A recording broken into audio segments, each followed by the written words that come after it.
Attention à nos émotions pour ne pas céder à la psychose.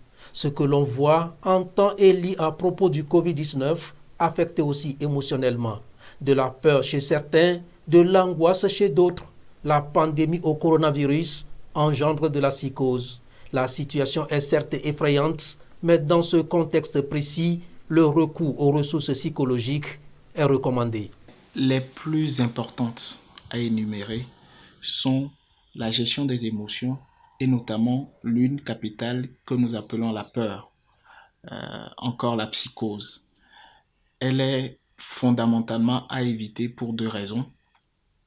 La première, c'est que lorsqu'on a des crises comme celle-là à gérer, il faut beaucoup de discipline pour pouvoir assurer une certaine facilité à réguler la conduite de masse. Mais lorsqu'on a peur à tout va, lorsqu'on a peur à tous les coins de rue, on a du mal à orienter les comportements, on a du mal à suivre les instructions. Et la seconde raison pour laquelle il ne faudrait pas céder à la psychose, elle est individuelle. Et lorsque nous allons bien dans la tête, nous donnons des chances à notre système immunitaire de nous protéger contre les microbes. Lorsque nous n'allons pas bien, le physiologique aussi suit, il va également moins bien. Donc pour toute personne contaminée ou pas, dès lors qu'on est bien dans sa tête, qu'on ne s'installe pas dans la peur, on est enclin soit à ne pas faire la maladie, soit à en guérir lorsqu'on on rentre en contact avec le virus. Ce qui importe donc, c'est la façon dont on fait face à la crise sanitaire. Une pandémie qui se propage de façon vertigineuse et met à l'épreuve l'existence humaine. En ces périodes, il y aura de la colère chez certains, il y aura de la peur même est une colère, il y aura de la haine vis-à-vis de pourquoi tel se comporte comme ça, pourquoi tel se comporte comme ça. Nous devons être attentifs à nos émotions pour faire en sorte que ces émotions soient les plus positives possibles.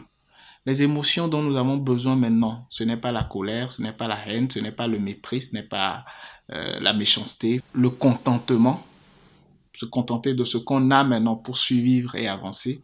Voilà les ressources psychologiques qui peuvent nous permettre, ensemble en tant que communauté nationale, à affronter individuellement et collectivement le virus, en sachant que surveiller nos émotions est très important. Il faut qu'on fasse attention à ne partager que des choses utiles. Et que veut dire confinement? Que veut dire isolement? Que veut dire quarantaine? Pourquoi est-ce que les nations demandent cela à leur population?